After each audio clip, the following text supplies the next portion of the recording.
Este podcast forma parte de Evox Originals. Disfruta de este avance. Y de la deuda de 60 millones de sestercios del hijo, contraída ilícitamente por parte de los jóvenes nobles de la familia.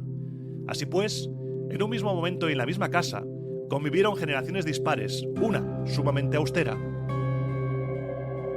Abre una semana más el archivo pretoriano y hoy te tengo que avisar antes de empezar, porque lo he estado revisando y hoy el programa viene un poco gore. Hay capítulos un poco heavies, hay capítulos duros, hay escenas que son de torturas, de ejecuciones, porque vamos a hablar de vicios, de torturas, de odio, de violencia. Así que hoy, cuidadito, porque se viene un programa duro, cruel, con ejemplos de ejecuciones, con cositas, así que vamos allá. Con este aviso, quien avisa no es capuano, como ya te dije. Vamos a empezar ya con el libro 9 de los hechos y dichos memorables de Valerio Máximo, con el primer capítulo que se titula Sobre el lujo y las bajas pasiones. Vamos allá.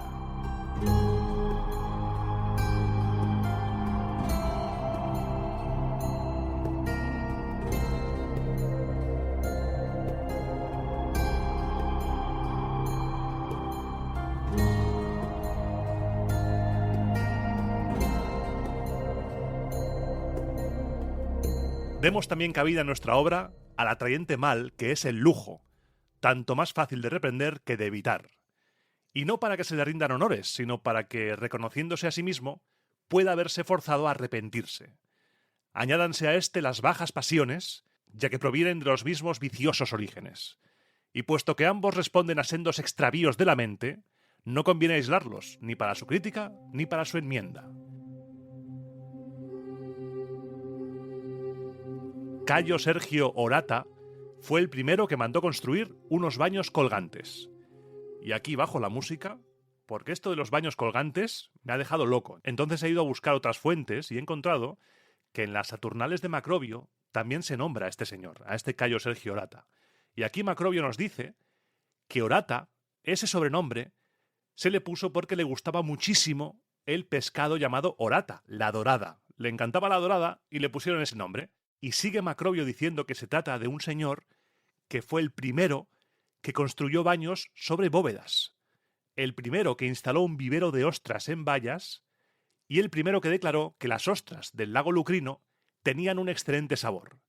Vamos, este tío era un sibarita, le gustaba la buena vida. Y en este fragmento de Macrobio, por eso sigo un poco más, hay una anécdota muy curiosa sobre Lucio Craso, Lucio Licinio Craso, el orador, contemporáneo de Marco Antonio el Orador, dos de los grandísimos oradores de la República. Nos cuenta que ese señor era tan apasionado de las morenas, les encantaban a los romanos las morenas, según este autor, los peces, las murenas, cuando murió una que tenía en un estanque de su mansión, vistió de luto y lo lloró como si se hubiera muerto una hija suya. Estas historias son súper curiosas, así que vamos a volver con Valerio Máximo, subo la música y retomamos. Esta inversión, que en un principio iba a ser pequeña, acabó convirtiéndose en una laguna suspendida de agua caliente.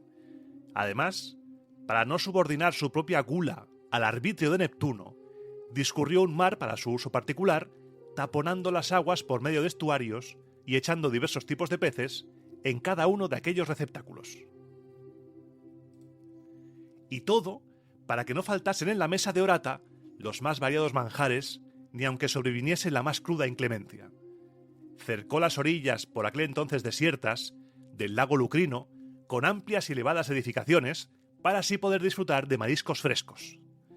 Y mientras se afanaba en acaparar aguas públicas, se vio envuelto en un juicio con el asentista Considio. Lucio Licinio Craso, el abogado de la parte contraria, dijo que su amigo Considio se equivocaba al pensar que obligando a Orata a alejarse del lago, le habrían de faltar las ostras, porque si no hubiese podido ir a cogerlas allí, las habría encontrado bajo las tejas. Lo cierto es que el actor trágico Esopo debió entregar en adopción a su hijo en lugar de dejarlo como heredero de sus bienes, pues se trataba de un joven con un afán por el lujo no solo desmedido, sino incluso enfermizo. Se dice de él que compraba a un precio abusivo avecillas prodigiosas por su canto y las ponía como si fuesen papafigos, y que solía añadir a las bebidas perlas de gran valor bañadas en vinagre, ansioso por derrochar cuanto antes su inmenso patrimonio, como si de un pesado fardo se tratase. Quienes siguieron o bien el patrón de conducta del anciano o bien el del joven, llegaron aún más lejos que ellos. Y es que ningún vicio suele terminar allí donde empieza. Unos traen peces desde las costas del océano, otros funden sus tesoros en la cocina, hallando un gran placer en comerse y beberse su propia hacienda. El final de la Segunda Guerra Púnica y la derrota del rey Filipo de Macedonia trajeron a nuestra ciudad el alivio de una vida más disipada. Fue por aquel entonces cuando las matronas se atrevieron a rodear la casa de los brutos, quienes estaban dispuestos a oponerse a la derogación de la ley opia. Una ley que las mujeres, esta lex opia, deseaban abolir a toda costa, pues no les permitía llevar ropas de variados colores, ni poseer más de media onza de oro, ni trasladarse en un carro triado por caballos a menos de 1 milla de la ciudad, a no ser que fuese con motivo de un sacrificio. Y por cierto, que consiguieron abolir aquella ley que había permanecido vigente durante 20 años seguidos. Los hombres de aquella época no repararon en qué desembocaría el obstinado afán de aquella insólita camarilla, o hasta qué punto se propasaría aquella osadía que conculcaba las leyes. Y es que, si hubiesen podido barruntar la pomposidad que distingue el ánimo femenino, pomposidad a la que se añade cada día alguna cosa nueva todavía más ostentosa, se habrían opuesto desde su misma raíz al lujo que se desavecinaba. ¿Y qué más puedo yo añadir de las mujeres, cuya ligereza mental y total ineptitud bajo la música? Esto lo está diciendo Valerio Máximo, lo estoy leyendo literal. Subo música. Para afrontar cualquier tarea más o menos espinosa, las incitan a poner todo su afán en un culto desmedido hacia sí mismas, cuando veo que incluso hombres del pasado, célebres por su nobleza y su espíritu, cayeron también en este extravío tan ajeno a la primitiva sobriedad. Quede esto patente con el escarnio de ellos mismos. Cneo Domicio, en medio de una discusión que tuvo con su colega Lucio Craso, le reprochó que tuviese en el pórtico de su casa columnas del monte Himeto, un monte de Atenas. Acto seguido, Craso le preguntó en cuánto valoraba él su propia casa, a lo que Domicio respondió en 6 millones de sestercios. ¿Y cuánto estimas que valdría, replicó Craso, si voy allí y talo 10 arbolillos? Pues 3 millones, contestó Domicio. Entonces Craso señaló: ¿y quién de los dos es, pues, más ostentoso? ¿Yo, que he comprado 10 columnas por 100.000 sestercios, o tú, que tasas en 3 millones la sombra de 10 arbolillos? Qué conversación tan desconsiderada hacia personajes como Pirro o Aníbal, tan plena de la ociosidad que brindan las riquezas procedentes del comercio de ultramar. Y en cuanto más frugal el lujo, en comparación con el que habría de desplegarse en los edificios y bosques de los siglos posteriores, toda vez que prefirieron legar a la posteridad el boato que ellos mismos habían propiciado, en lugar de conservar la continencia que heredaron de sus antepasados.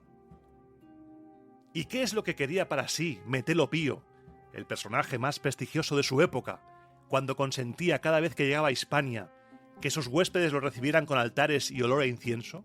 ¿O cuando, lleno de gozo, contemplaba las paredes cubiertas de tapices dignos del rey Átalo? ¿O cuando permitía que, tras espléndidos banquetes, se diera paso a los juegos más fastuosos?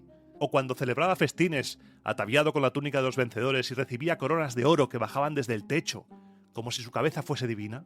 ¿Y dónde sucedía esto? No en Grecia ni en Asia, donde la propia seriedad podía dejarse corromper por el lujo, sino en una provincia indómita y belicosa, en tanto que un enemigo tan contumaz como Sertorio cegaba los ojos de los ejércitos romanos con proyectiles lusitanos. Hasta ese punto se había borrado de la mente de Metelo la campaña de su padre en Numidia. Queda clara, por tanto, la rapidez con que el lujo hizo acto de presencia, pues quien de joven conoció las costumbres primitivas, de viejo implantó otras nuevas. Muy semejante fue el cambio que experimentó la casa de los Curiones, habida cuenta de que nuestro foro fue testigo de la extraordinaria gravedad del padre y la otra de lo más infame.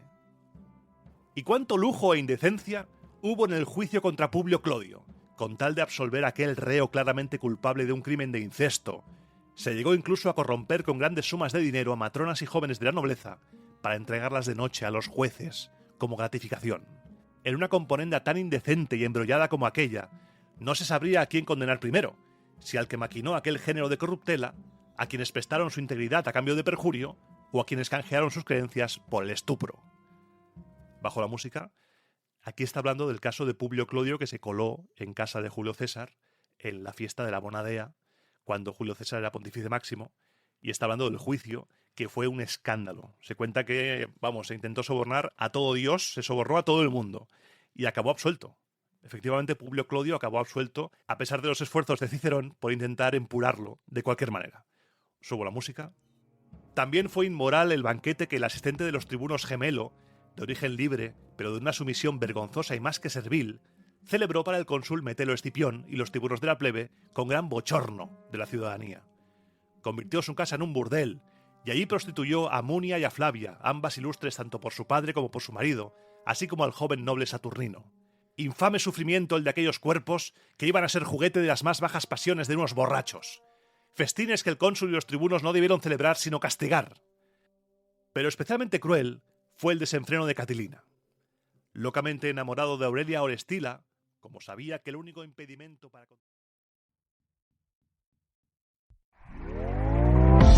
¿Te está gustando lo que escuchas? Este podcast forma parte de iVoox Originals y puedes escucharlo completo y gratis desde la aplicación de iVoox. Instálala desde tu store y suscríbete a él para no perderte ningún episodio.